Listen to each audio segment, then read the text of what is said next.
Hello friends, GS Y रश्मि में आप सभी का स्वागत है। आज जो आपकी क्लास है वो है यूपीएससी ऑडिटर असिस्टेंट अकाउंटेंट यानी लेखा परीक्षक सहायक लेखाकार की क्लास है। इसमें आपके अध्यावार सॉल्व पेपर्स हैं और प्रीवियस ईयर क्वेश्चन है जो आपकी पिछली परीक्षाओं में पूछे हुए हैं। ये आपका जो पेपर है वो यूपीएससी कराती है और इसके फॉर्म आपके 3 अगस्त तक लास्ट डेट है। 3 अगस्त आप अप्लाई कर दीजिए। और इसका जो सिलेबस है वो आप 100 नंबर का आपका पेपर आता है जिसमें आपके 65 नंबर है। 65 नंबर के जो क्वेश्चन है वो आपके लेखा परीक्षक सहायक लेखाकार से पूछा जाता है और 15 क्वेश्चन आपके कंप्यूटर से और 20 क्वेश्चन आपके यूपी स्पेशल से। तो आज आपकी ये पहली क्लास है, तो आप चैनल को सब्सक्राइब करके और आपकी कंप्यूटर की क्लासें यूपीएससी के न्यू सिलेबस के आधार पर हो चुकी हैं, तो वहां से चैनल को सब्सक्राइब करके प्लेलिस्ट में जाके आप कंप्यूटर की क्लास देख सकते हैं। यूपी स्पेशल आपकी रेगुलर चल रही है। चलिए शुरू करते हैं आज की अपनी क्लास। ये इसका सिलेबस है। सबसे पहला जो टॉपिक है वो है लेखांकन में बुनियादी शब्दावली और परिभाषाएं। चलिए शुरू करते हैं आज का अपना पहला टॉपिक। सबसे पहला टॉपिक है लेखांकन में बुनियादी शब्दावली और परिभाषाएं। इनमें सबसे पहला जो है वो है नकद, कैश। तो इससे जो क्वेश्चन पूछे हुए हैं अभी यूपीएससी ने वो है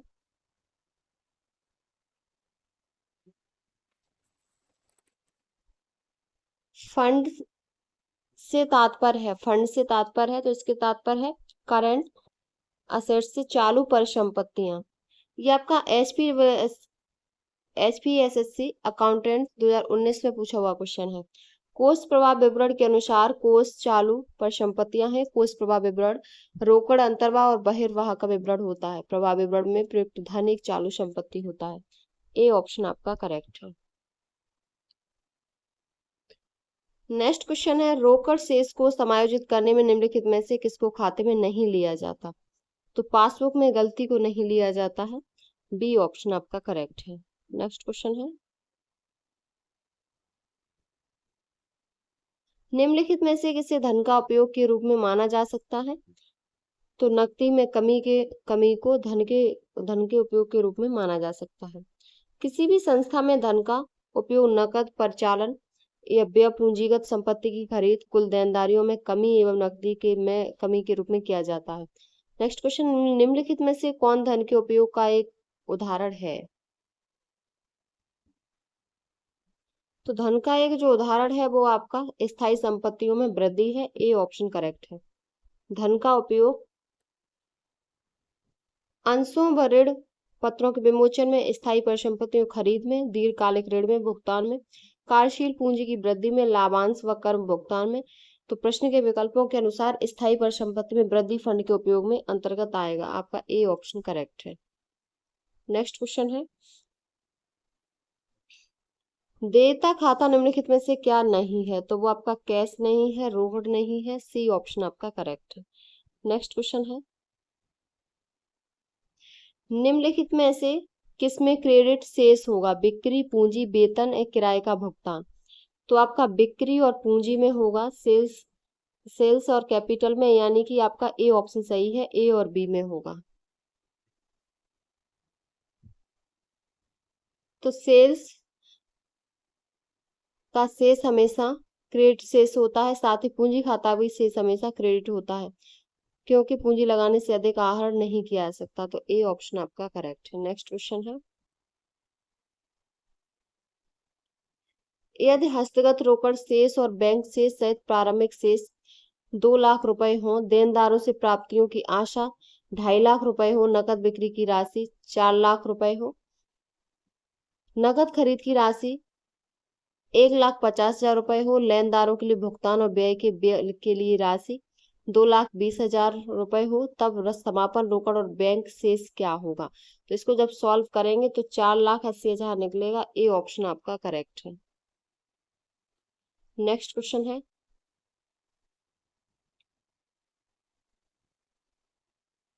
रोकड़ वही का प्रयोग निम्नलिखित का रिकॉर्ड रखने के लिए किया जाता है। तो किसका रिकॉर्ड रखने के लिए किया जाता है। तो नकदी की सभी रसीदें एवं भुगतान का रिकॉर्ड रखने के लिए किया जाता है। आपका डी ऑप्शन करेक्ट है। रोकड़ पुस्तक या रोकड़ बही रोकड़ पुस्तक से आशय उस पुस्तक से है जिसमें रोकड़ संबंधी लेन देन का लेखा किया जाता है। यह पुस्तक प्रारंभिक लेखे की पुस्तक है जिसमें मुद्रा की प्राप्तियों तथा भुगतानों का लेखा किया जाता है। रोकड़ पुस्तक बाईं ओर ऋणी पक्ष तथा दाईं ओर धनी पक्ष होता है। रोकड़ पुस्तक में रोकड़ की समस्त प्राप्तियां ऋणी पक्ष और समस्त भुगतान धनी पक्ष में लिखे जाते हैं। आपका डी ऑप्शन करेक्ट है। नेक्स्ट क्वेश्चन है, निम्न में से कैश बुक के क्या फायदे हैं? तो कैश बुक के जो फायदे हैं, पहला है कि पुस्तक में किसी भी गलती को आसानी से नकदी के सत्यापन के समय पता लगाया जा सकता है। और दूसरा फायदा है कि दैनिक नकद प्राप्तियों और नकद भुगतान आसानी से पता लगाए सकते हैं। ये दोनों फायदे हैं, बी और सी आपके ऑप्शन। तो ए ऑप्शन में आपका दिया था कि बी और सी दोनों। तो रोकड़ बही या पुस्तक का आशय ऐसी बही या पुस्तक से है जिसमें व्यवसाय रोकड़ संबंधी लेन देन या नगद प्राप्तियों एवं भुगतानों को लेखा तिथिवार किया जाता है। रोकड़ बही का सदैव ऋणी शेष बैलेंस होता है। ए ऑप्शन आपका करेक्ट है। नेक्स्ट क्वेश्चन है, एक वर्ष के अंत में एक रोकड़ बही में डेबिट शेष दिखाता है, तो वो दी गई अवधि के अंत में हाथ में नकद दिखाता है। डी ऑप्शन आपका करेक्ट है। वर्ष के अंत में रोकड़ पुस्तक के डेबिट पक्ष का वर्ष के अंत में हस्तस्थ रोकड़ कहलाता है। रोकड़ पुस्तक वह पुस्तक होती है जिसमें संस्था द्वारा किए गए नकद लेन देनों का लेखा किया जाता है तथा वर्ष के अंत में प्राप्तियों में से देयताओं को घटाकर हस्तस्थ रोकड़ ज्ञात किया जाता है। तो डी ऑप्शन आपका करेक्ट है। नेक्स्ट क्वेश्चन है, किसमें रोकड़ शेष और बैंक में पास मांग जमा शामिल है? तो वो आपकी कैश में है। रोकड़ में रोकड़ शेष और बैंक के पास मांग जमा शामिल है। रोकड़ सम अल्पकालिक अत्यधिक तरल निवेश होते हैं जो आसानी से ज्ञात मात्रा में नकदी में परिवर्तनीय होते हैं और जो मूल्य में परिवर्तन के एक महत्वहीन जोखिम के अधीन होते हैं। तो आपका बी ऑप्शन करेक्ट है। नेक्स्ट क्वेश्चन है, रोकड़ बही के अनुसार अनुकूल शेष का अर्थ क्या है? तो इसका अर्थ है रोकड़ बही के अनुसार डेबिट शेष। ए ऑप्शन आपका करेक्ट है। अनुकूल शेष राशि एक रोकड़ बही के बैंक कॉलम के कुल क्रेडिट पक्ष पर कुल डेबिट पक्ष की अधिकता है। इसे रोकड़ बही के अनुसार डेबिट बैलेंस के रूप में भी जाना जाता है। दूसरे शब्दों में अनुकूल शेष राशि का अर्थ है कि निकासी पर जमा की अधिकता। ए ऑप्शन आपका करेक्ट है। नेक्स्ट क्वेश्चन है, रोकड़ बही है तो वो आपकी एक खाता बही है। सी ऑप्शन आपका करेक्ट है। नेक्स्ट क्वेश्चन है, रोकड़ बही में डेबिट शेष का अर्थ होता है, तो इसका अर्थ होता है अनुकूल शेष। रोकड़ बही में दो पक्ष होते हैं, डेबिट पक्ष और क्रेडिट पक्ष। डेबिट पक्ष में समस्त रोकड़ प्राप्तियों की प्रविष्टि होती है और क्रेडिट पक्ष में समस्त भुगतानों की प्रविष्टि होती है। जब डेबिट का योग क्रेडिट के योग से अधिक होता है तो डेबिट शेष बचता है, अर्थात प्राप्तियों का आधिक्य होता है, जो कि व्यवसाय के लिए अनुकूल स्थिति को प्रदर्शित करता है। आपका सी ऑप्शन करेक्ट है। नेक्स्ट क्वेश्चन है, नकद छूट किस पर मिलती है? तो ये शीघ्र भुगतान पर मिलती है। आपका सी ऑप्शन करेक्ट है। नकद छूट जो विक्रेता द्वारा क्रेता को निर्धारित देय तिथि से पहले बिल का भुगतान करने के लिए दिया जाता है। यह विक्रेताओं द्वारा दी जाने वाली वह राशि है जो क्रेता की कुल देय राशि या एक निश्चित राशि को कम करती है। सी ऑप्शन आपका करेक्ट है। नेक्स्ट क्वेश्चन है, नेक्स्ट जो टॉपिक है दूसरा वो है प्राप्त खाते। पहला था कैश यानी नकद और दूसरा है प्राप्त खाते। इसमें क्वेश्चन है कि अप्रत्यक्ष प्रणाली के संबंध में कौन सा कथन गलत है? तो पहला है कि ह्रास खर्च को शुद्ध आय में जोड़ा जाता है, ये तो सही है, ये गलत नहीं है। अगला है कि देनदारों में बढ़त को शुद्ध आय में जोड़ा जाता है, तो ये गलत है। देनदारों में बढ़त की शुद्ध आय में आय को जोड़ा जाता है, ये नहीं। तो बी ऑप्शन आपका करेक्ट है। अप्रत्यक्ष प्रणाली के संबंध में कथन कि प्राप्य खातों में बढ़ोतरी को शुद्ध आय में जोड़ा जाता है, ये गलत है। अप्रत्यक्ष प्रणाली में रोकड़ प्रवाह विवरण शुद्ध आय या हानि से शुरू होता है, जिसमें अतिरिक्त रूप से गैर रोकड़ एवं ऐसे खर्च जो सामान्य व्यापारिक क्रियाओं से संबंधित नहीं है, इसको जोड़ा या घटाया जाता है। राशि और गैर रोकड़ लेन देन तथा प्राप्त खाता एवं वस्तु स्कंद में बढ़ोतरी है, यह गैर परिचालन लेन देन है। तो आपका बी ऑप्शन करेक्ट है। नेक्स्ट क्वेश्चन है, प्राप्त बट्टा है तो जब हम अपने हिसाब का भुगतान करते हैं तब हमारे द्वारा घटाया जाता है, वो प्राप्त बट्टा है। सी ऑप्शन आपका करेक्ट है। नेक्स्ट क्वेश्चन है, प्राप्तियों की मात्रा किसके द्वारा प्रभावित होती है? तो क्रेडिट पॉलिसी, साख नीति, हैबिट्स ऑफ कस्टमर्स, तो ग्राहकों की आदतें और टर्म्स ऑफ पेमेंट भुगतान की शर्तें तीनों के द्वारा होती हैं, तो आपका डी ऑप्शन सही है। All of this D option correct है। नेक्स्ट जो टॉपिक है वो है आपका देय खाता यानी कि अकाउंट्स पेबल्स। तो इसमें सबसे पहला क्वेश्चन है, वेंडर्स में बीजक को 30 दिन में देय होती है को निम्नलिखित में क्रेडिट करना चाहिए। तो वो देय खाता में, देय खाते में उन लेन देनों का रिकॉर्ड रखा हो या बनाया जाता है जिसका भुगतान वर्तमान में न करके भविष्य में किया जाना है, अर्थात वो लेन देन जिसका भुगतान अभी बाकी है उनको देय खाते में लिखा जाता है। ए ऑप्शन करेक्ट है। नेक्स्ट क्वेश्चन है, कार्यालय उपकरण का उधार क्रय क्रेडिट किया जाता है, तो वो आपका देय खातों में किया जाता है। बी ऑप्शन आपका करेक्ट है। नेक्स्ट क्वेश्चन है, स्वतः वित्तीयन को शामिल करता है, तो वो आपका देनदारी लेखे करते हैं। बी ऑप्शन करेक्ट है, देनदारी लेखे। स्वतः वित्तीयन का अर्थ उस वित्त पोषण से है जो नियमित दिन प्रतिदिन के कार्यों से उत्पन्न होता है। इसमें देनदारी लेखे को शामिल किया जाता है और स्वतः वित्तीयन संगठन में से ही जुटाए जाते हैं, उदाहरण के लिए व्यवसाय से प्राप्त बिलों की वसूली आदि। बी ऑप्शन करेक्ट है। नेक्स्ट जो टॉपिक है नेक्स्ट वो है सेल्स यानी बिक्री। इसमें क्वेश्चन है, विक्रय वापसी का प्रमाणन करते समय निम्नलिखित में से कौन आवश्यक नहीं है। तो डेबिट नोटों की जांच करना ये आवश्यक नहीं है। ए ऑप्शन आपका करेक्ट है। नेक्स्ट क्वेश्चन है, रिटर्न इन वर्ड बुक को किस रिकॉर्ड करने के लिए रखा जाता है। तो रिटर्न इन वर्ड बुक को बेचे गए माल की वापसी रिकॉर्ड करने के लिए रखा जाता है। सी ऑप्शन आपका करेक्ट है। एक वापसी आवक पुस्तक को रिकॉर्ड करने के लिए विक्रय वापसी पुस्तक रखी जाती है। यह वह पुस्तक होती है जिसमें संस्था में वापसी आने वाले सभी विक्रय को विक्रय वापसी पुस्तक में दर्ज किया जाता है। आपका सी ऑप्शन करेक्ट है। नेक्स्ट क्वेश्चन है,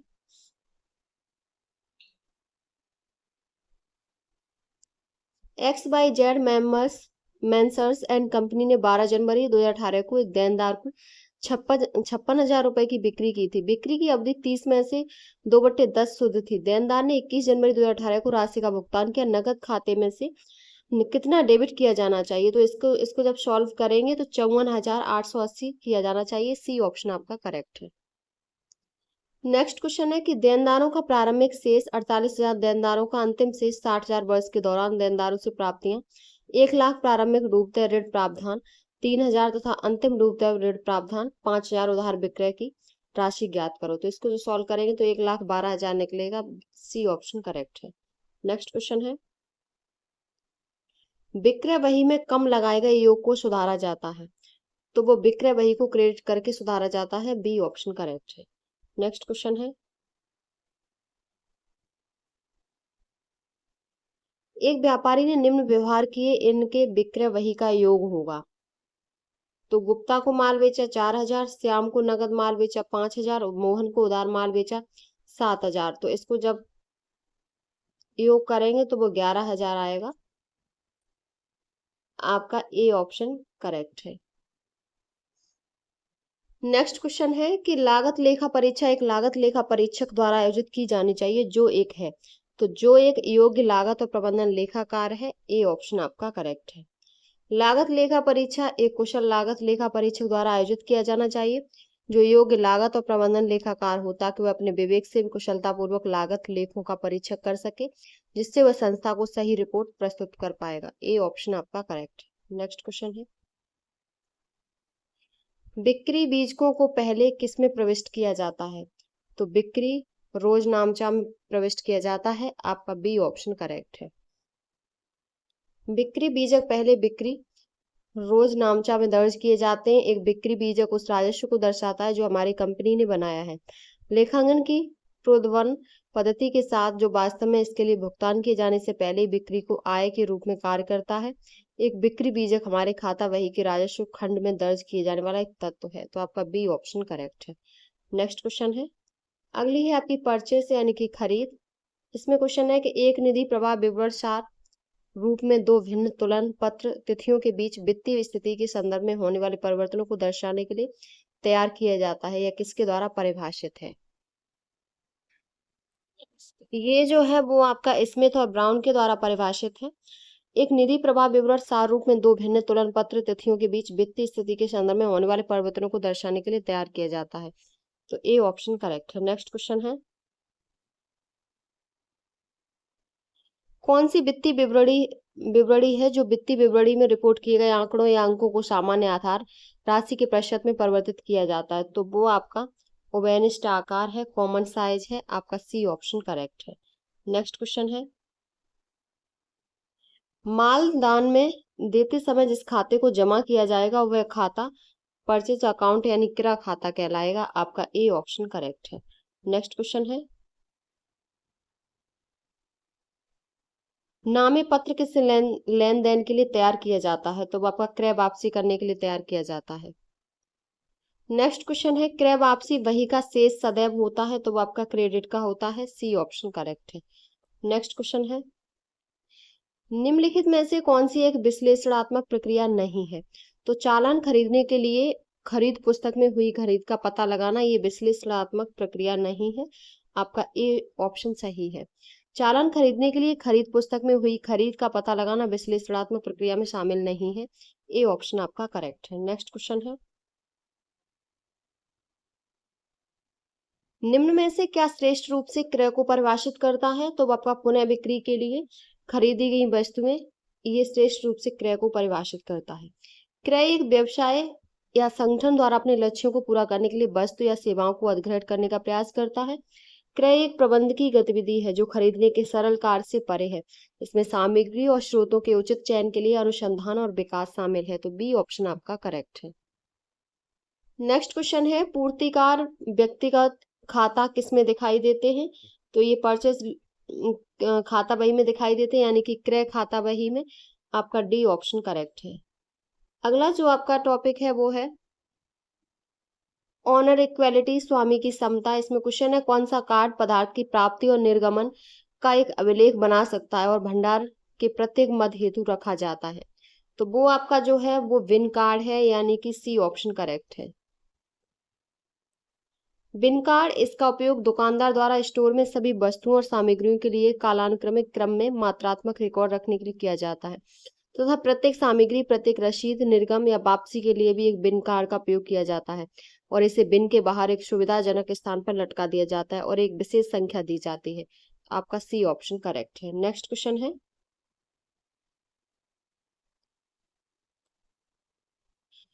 नेक्स्ट है कि यदि कुल परिसंपत्तियां 10,000 रुपए और कुल देयता 10,000 रुपए और कुल पूंजी 5,000 रुपए हो तब देनदारियों की राशि क्या होगी? इसको सॉल्व करेंगे तो 5,000 होगी, सी ऑप्शन आपका करेक्ट है। नेक्स्ट क्वेश्चन है, यदि यदि किसी संगठन में फर्नीचर 90,000 रुपए का है, नकदी 1,00,000 रुपए है, देनदारियां 10,000 रुपए की हैं, अन्य परिसंपत्तियां 1,000 रुपए की है और समता 90,000 रुपए की, तो संगठन की देयता क्या होगी? तो इसकी देयता 1,11,000 होगी, बी ऑप्शन आपका करेक्ट है। नेक्स्ट क्वेश्चन है, परिसंपत्तियां इज इक्वल टू समता, तो परिसंपत्तियां इज इक्वल टू देयताएं प्लस समताएं, ए ऑप्शन आपका करेक्ट है। नेक्स्ट क्वेश्चन है, निम्न में से कौन सा शेयर धारक की क्षमता का हिस्सा नहीं है? तो वो आपका देय ऋण नहीं है, डी ऑप्शन आपका करेक्ट है। नेक्स्ट आपका जो टॉपिक है वो प्रतिधारित आय। इसमें क्वेश्चन है, यदि वास्तविक हानि पूर्व निर्धारित हानि से कम हो तो यह भेद कहलाता है, तो ये असामान्य लाभ कहलाता है, आपका सी ऑप्शन करेक्ट है। नेक्स्ट क्वेश्चन है, प्रतिधारित कमाई बताता है, तो वो लाभ का विनियोग बताता है।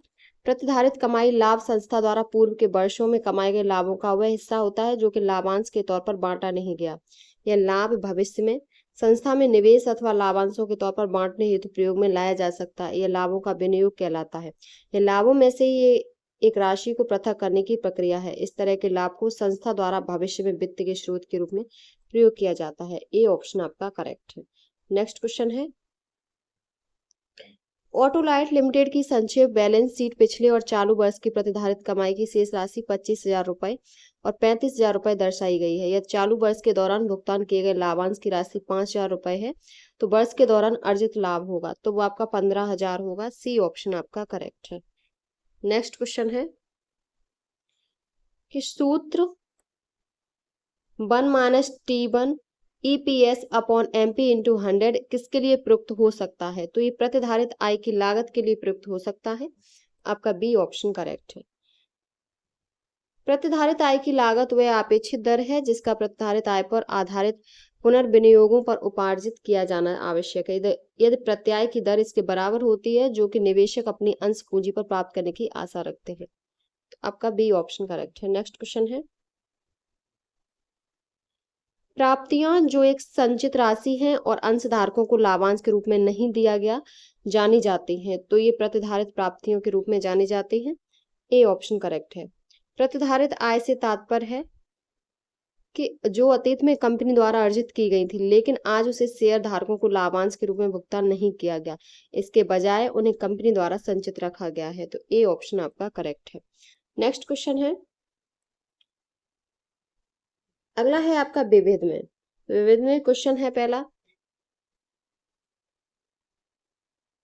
कि चार्टर अकाउंटेंट के संबंध में अप्राप्य शुल्क को आय के रूप में नहीं माना जाता, क्योंकि वसूली, इसलिए बी ऑप्शन सही है।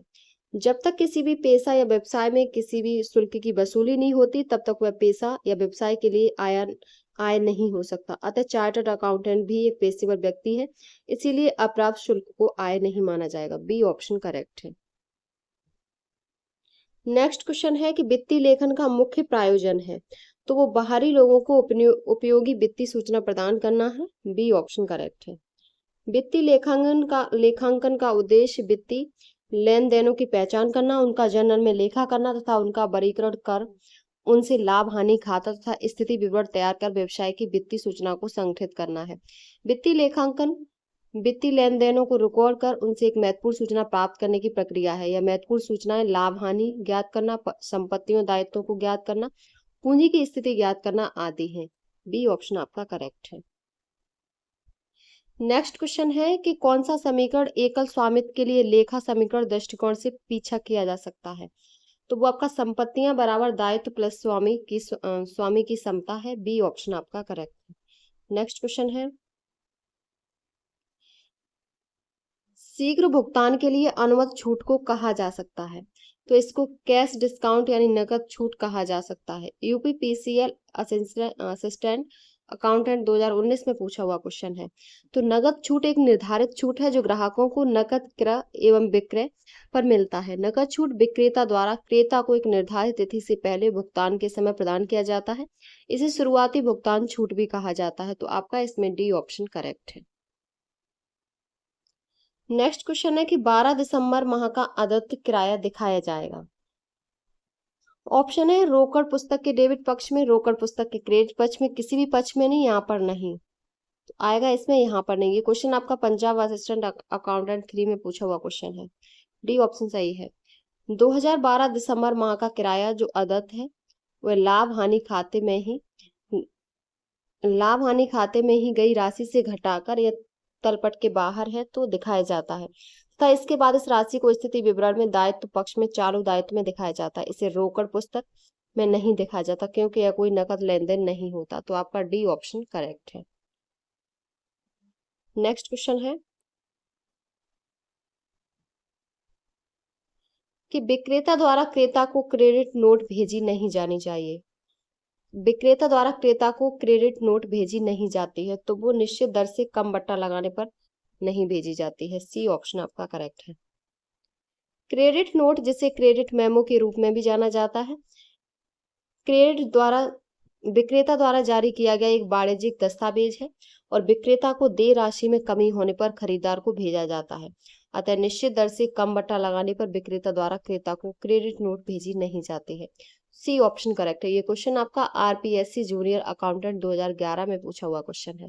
नेक्स्ट क्वेश्चन है आपका, और ये आज की क्लास का जो आपका फर्स्ट चैप्टर था उसका लास्ट क्वेश्चन है कि यदि पत्नी द्वारा दिए गए ऋण को उसकी व्यक्तिगत संपत्ति से दिया हुआ मान लिया जाए तो ऐसे ऋण की स्थिति समान होती है असुरक्षित लेनदार के पूर्वाधिकार लेनदार के, पूर्णतः सुरक्षित लेनदार के, असततः सुरक्षित लेनदार के। तो इसमें जो क्वेश्चन है वो आपका ऑप्शन सही है, वो आपका असुरक्षित लेनदार के है। ए ऑप्शन आपका करेक्ट है। ऐसा ऋण जिसके लिए किसी प्रकार के प्रतिभूति की आवश्यकता नहीं होती वह असुरक्षित ऋण कहलाता है। यह ऋण उधारकर्ता की संपत्ति को प्रतिभूति के रूप में रखने के बजाय उधारकर्ता की साख के आधार पर ऋण को मंजूरी देता है। जैसे व्यक्तिगत ऋण, क्रेडिट कार्ड और पत्नी द्वारा दिए गए ऋण को उससे व्यक्तिगत संपत्ति से दिया हुआ मान लिया जाएगा। तो आपका ए ऑप्शन सही है। ये क्वेश्चन आपका 2020 में यूकेएसएससी असिस्टेंट अकाउंटेंट में पूछा हुआ क्वेश्चन है। ये आपका फर्स्ट चैप्टर आपका कंप्लीट हो गया। ये क्लास आपकी, इसका जब एग्जाम होगा उसके लिए इम्पोर्टेंट है, और इसमें आपके 15 नंबर का कंप्यूटर, 20 नंबर की यूपी स्पेशल जो हमारे चैनल पर रेगुलर चल रही है, कंप्यूटर की क्लासें आपकी करवा दी गई हैं न्यू सिलेबस के आधार पर यूपी ट्रिपल एससी के। तो चैनल को सब्सक्राइब करके ये सब क्लासें आप प्लेलिस्ट में जाके देख सकते हैं। तो अगर आपको हमारी वीडियो पसंद आई हो तो प्लीज़ चैनल को like, subscribe, share and comment करें।